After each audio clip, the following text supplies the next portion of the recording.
Hello viewers, out of চেম্বারে আপনাদের স্বাগতম।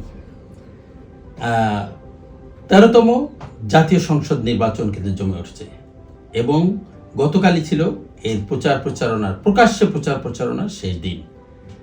এখন থেকে মানুষ কিন্তু শুধু ভাবনা চিন্তা করবে যে কাকে ভোট দিবে।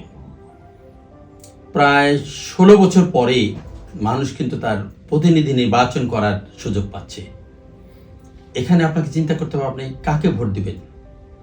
আমাদের দেশে এখনো কিন্তু এরকম কিছু প্রার্থী আছে যে যারা হাজার হাজার কোটি টাকা ব্যাংক থেকে লোন নিয়েছে, লোন দেয় নাই, লোন শোধ করে নাই।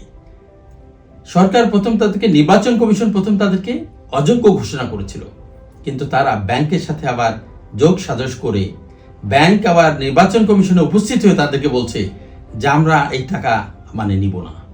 চিন্তা করতে পারেন যে হাজার কোটি টাকার জন্য যে ব্যাংক প্রথম আপত্তি দিয়েছে আবার পরের দিন যে বলছে যে এই টাকা তারা নিবে না। তার পর্দার অন্তরালে কি সমঝোতা হয়েছে।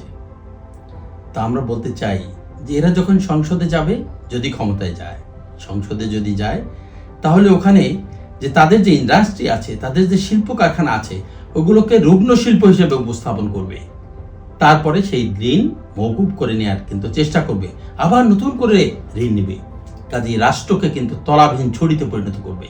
কাজেই 12 তারিখে আপনাকে সুচিন্তিতভাবে চিন্তা করতে হবে যে কারা এই ঋণ খেলাপি আছে, যে যারা রাষ্ট্রের হাজার হাজার কোটি টাকাকে নিজেদের টাকা মনে করে লুপাট করে দিচ্ছে।